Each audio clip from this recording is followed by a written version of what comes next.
Salut à tous, aujourd'hui je vais vous parler d'un concept musical théorique que j'apprécie beaucoup depuis que je l'ai découvert.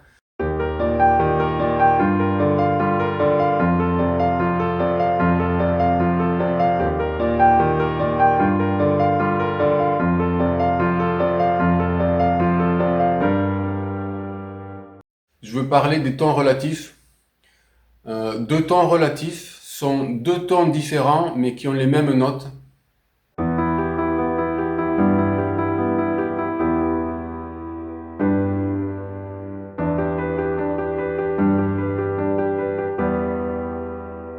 Donc c'est très intéressant parce que a priori c'est impossible et c'est tout à fait paradoxal de se dire que deux tons différents ont les mêmes notes. Sachant que justement ce qui différencie les tonalités entre elles, c'est que c'est pas les mêmes notes normalement.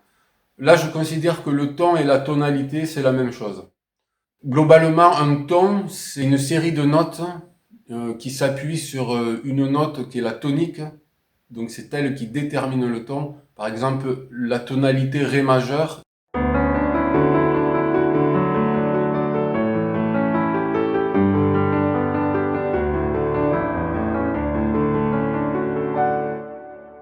est déterminée par la note Ré en premier, et ensuite par une deuxième note qui est la tierce majeure, dans le cas de Ré majeur, qui va être un Fa dièse. Donc on peut considérer qu'un ton est déterminé par la tonique et la tierce. Deux tons relatifs, comme je l'ai dit, sont deux tons différents mais qui ont les mêmes notes. C'est ça qui rend le concept incroyable. Je vais vous citer des exemples tout de suite. Mi mineur et Sol majeur sont deux tons relatifs.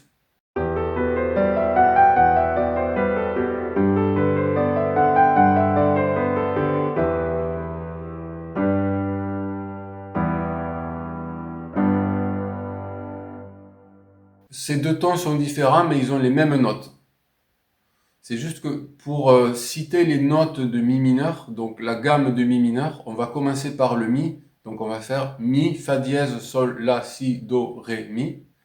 Et pour citer les notes, la gamme de sol majeur, qui est le ton relatif de mi mineur, on va commencer par sol. Sol, la, si, do, ré, mi, fa dièse, sol. Mais ce sont les mêmes notes. Autre exemple de ton relatif, fa dièse mineur et la majeur.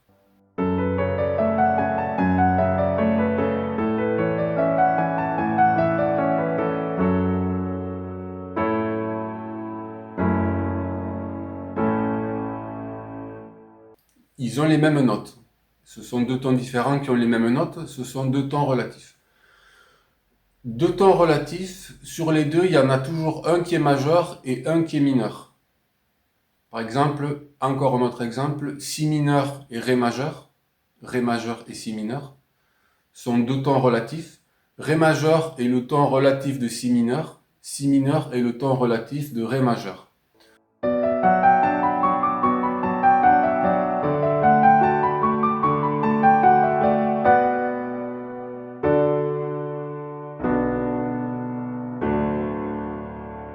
Quand vous êtes sur un accord mineur, sur une tonalité mineure, vous prenez la tonique, vous montez de 3 demi-tons et vous avez son ton relatif majeur. Quand vous êtes sur un ton majeur, vous prenez la tonique, vous descendez de 3 demi-tons et vous atterrissez sur son ton relatif mineur. Il y a toujours, dans deux tons relatifs, un ton majeur, un ton mineur. Donc ça, c'est une astuce de composition et c'est une théorie musicale qui a été appliquée à outrance par les grands compositeurs. Moi, je l'ai découverte avec la marche turque de Mozart, qui est un défilé de tons relatifs, notamment La mineur, Do majeur et Fa dièse mineur, La majeur.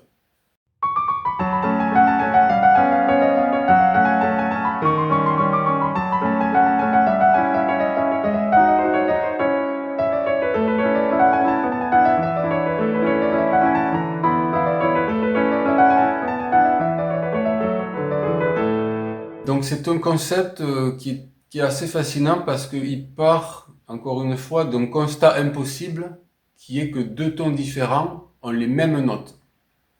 Si vous êtes un pianiste classique, que vous lisez des partitions, vous savez que tout à gauche, au début de la partition, il y a les clés, clé de fa, clé de sol, et juste après, il y a l'armure. L'armure, c'est les dièses et les bémols.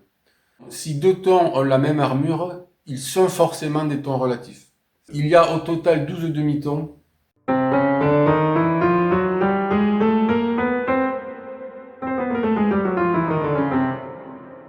Ce qui fait qu'il y a au total 12 tonalités.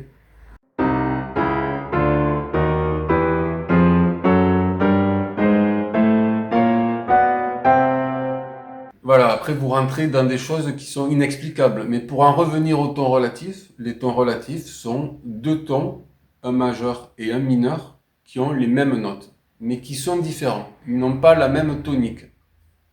Bien sûr que chaque ton, chaque tonalité a son histoire, son âme, ses émotions, et que aucun concept théorique, aussi poussé qu'il soit, va changer ça.